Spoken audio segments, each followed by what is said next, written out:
Oi, eu sou o Marcos Domingos, eu sou aqui da Igreja Batista da Lapa. Nós estamos nesse canal transmitindo a Palavra de Deus, uma experiência nova para nós, nesse tempo de coronavírus, né, em que nós não podemos nos reunir pessoalmente, até por uma questão de prudência, né, então nós temos que mandar a nossa mensagem. Eu espero que você seja abençoado com esse texto, nós vamos refletir nessa hora, porque é a palavra de Deus, a palavra trazida pelo próprio Cristo para a nossa reflexão desse tema aqui. O Sermão do Monte, como é conhecido, na verdade é um termo usado pelos comentaristas, né? Ele ocorreu ou foi realizado lá na Galileia, quando Jesus passou boa parte do seu tempo. Até você vai poder ver aqui aí as imagens que eu disponibilizei aí nessa apresentação.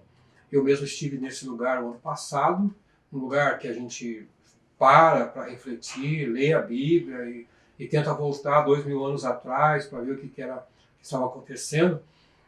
Ainda é um lugar assim bem tranquilo, dá para refletir bem, porque em Israel, de uma forma geral, os lugares mais famosos eles já foram ocupados por igrejas e até por residências, então essa ideia um pouco assim nostálgica que nós temos da Bíblia, ou como a gente lê, em alguns lugares não existe mais isso.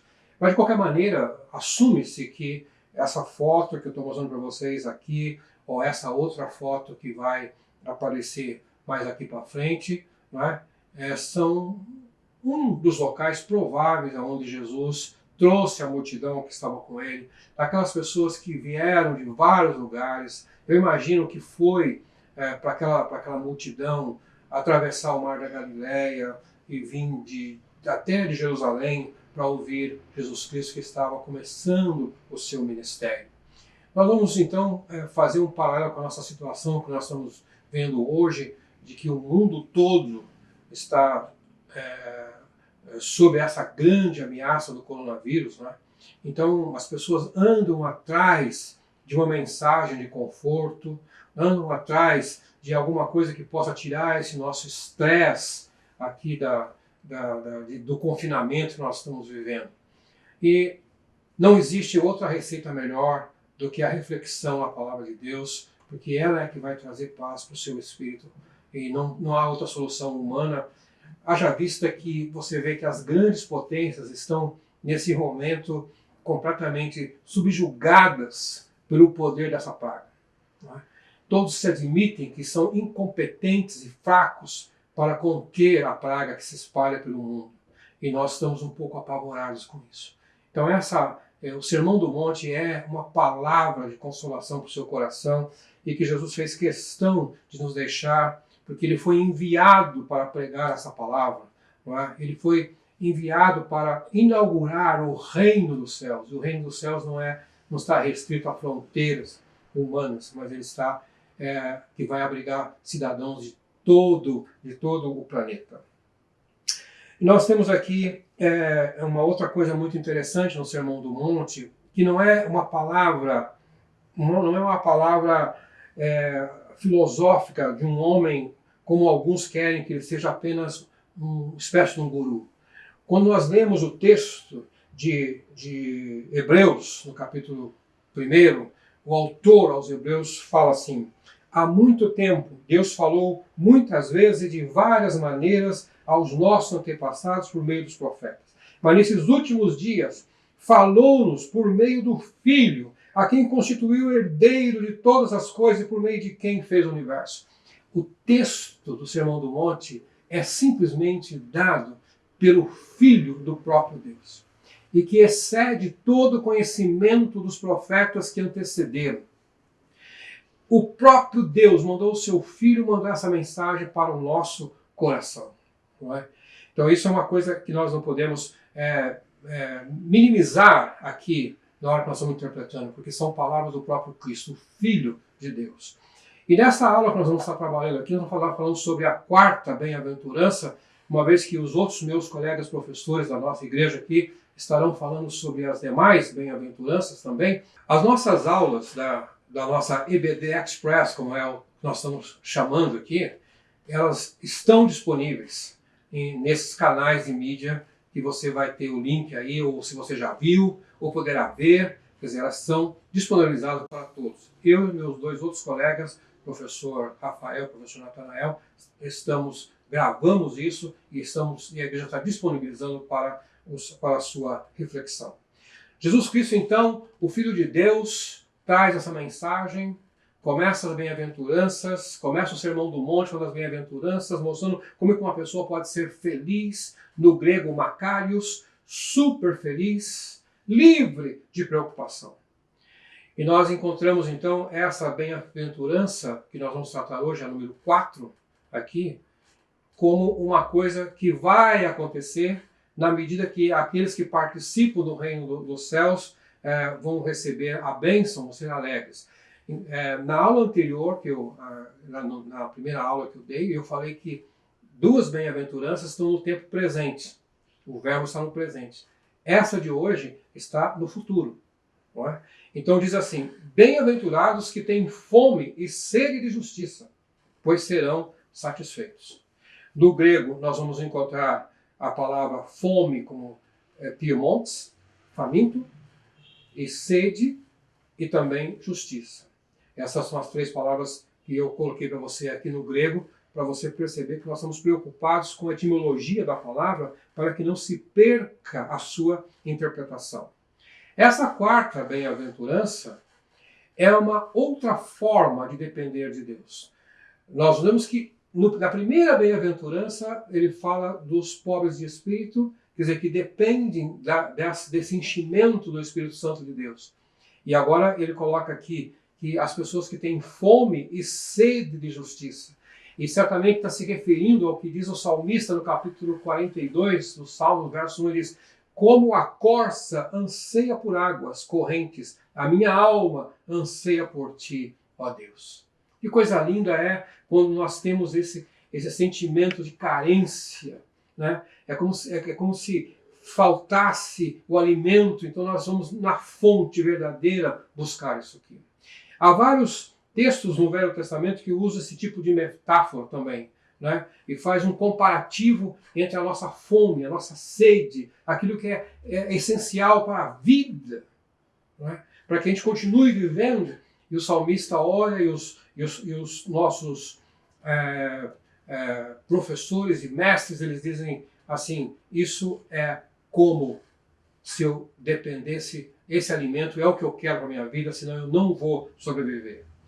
Um grande comentarista da Bíblia fala assim, o pastor William Barclay afirmou, que as pessoas que nunca passaram por escassez de comida ou água não entendem de fato o desespero de famintos e sedentos por justiça. É provável que no nosso tempo moderno, nós que estamos vivendo, quem sabe, com muito mais condição de qualidade de vida do que em muitas outras épocas passadas, isso é claro entre os historiadores, que nessa época que nós vivemos agora, nós temos melhor condição de vida do que foi há 100, 200, 300 anos atrás. Então, para muitos de nós não sabemos o que é passar fome. Nós não sabemos o que é ficar quase morrendo de sede. Então, quando se faz esse paralelo, é difícil para quem que nunca passou fome entender o que é exatamente a palavra. Nós temos que nos colocar agora no lugar desses famintos. E eu fico ouvindo às vezes muitas imagens, e quantas vezes já não fiquei bastante emocionado de ver na África, por exemplo, onde a fome ocupa um bom espaço daquele continente, crianças magras, esqueléticas. E quando recebem um pão, que felicidade é aquilo! E aquilo nós jogamos muitas vezes nossos alimentos no lixo porque sobram. Mas é nesse contexto que a gente tem que transportar agora para alguém faminto, para alguém que não tem o alimento e ele anseia por isso. E isso tem que ser a nossa vida espiritual. Eu anseio pela comida e pela bebida que Jesus vai me dar. Que imagem mais linda quando nós podemos ver alguém que está satisfeito, porque acabou de se alimentar. É uma alegria. Quando nós vemos, por exemplo, as crianças sendo amamentadas, e já não querem mais o leitinho materno, porque já estão satisfeitas, e abrem um sorriso. Que imagem mais linda que é essa? Porque nós sabemos que quando nós estamos famintos, nós perdemos o humor. Experimente você ir num restaurante em São Paulo no domingo e que tem aquela fila de 1 hora de espera e tente furar a fila para ver o que vai acontecer. Os famintos vão te detonar, os famintos vão te comer, porque o mau humor acompanha essa fome aí. Mas quando nós estamos pensando, então, em ser feliz agora, ter bom humor, a comida e a bebida que Jesus nos promete, isso é que vai nos trazer essa grande felicidade que é a bem-aventurança. E Jesus se comovia com o sofrimento das multidões. Quando ele olhava e via aquela multidão, gente paralítica, gente com lepra, gente cega, gente com pessoas que estavam, às vezes, carregando seus mortos, ele se comovia com aquilo. Aquilo era não só uma carência social, como era também uma inanição pela falta da justiça divina, que não existia naquela época, diferente da nossa época hoje. E nós temos um pouco mais de justiça social, mas naquela época era praticamente ausente. Se você tivesse passado um tempo de seu país ter sido derrotado numa guerra, você seria um escravo para sempre. O cristão verdadeiro está sempre preocupado com as questões sociais dos desafortunados. Nós não podemos pensar que nós somos crentes e somos aqui bem cuidados com a palavra de Deus e fechar os olhos para a miséria que toma conta de muitos lugares e de muitos setores da nossa própria cidade, como São Paulo. Nós encontramos a Cracolândia e outros lugares, pessoas nas ruas dormindo. Esse tipo de miséria, dessa fome que esse povo tem, precisa nos incomodar um pouco, porque isso está diretamente também com a nossa compreensão de fome e sede de justiça. Não há como aceitar as injustiças sociais que diariamente são mostradas nos meios de comunicação e não fazer nada. Isso não é ser cristão.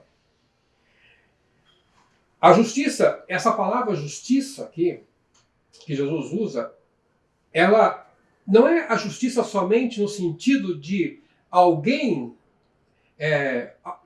ir para uma corte e ser absolvido de alguma coisa.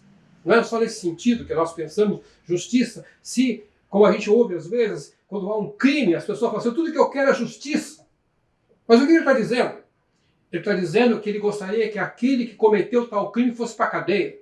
Não é nesse sentido que a palavra está dizendo, mas a justiça que aparece aqui no grego, que é a mesma palavra que Paulo também usa, lá em Romanos capítulo 10, verso 4, é a justiça de que aquela pessoa pecadora, agora ele foi justificado.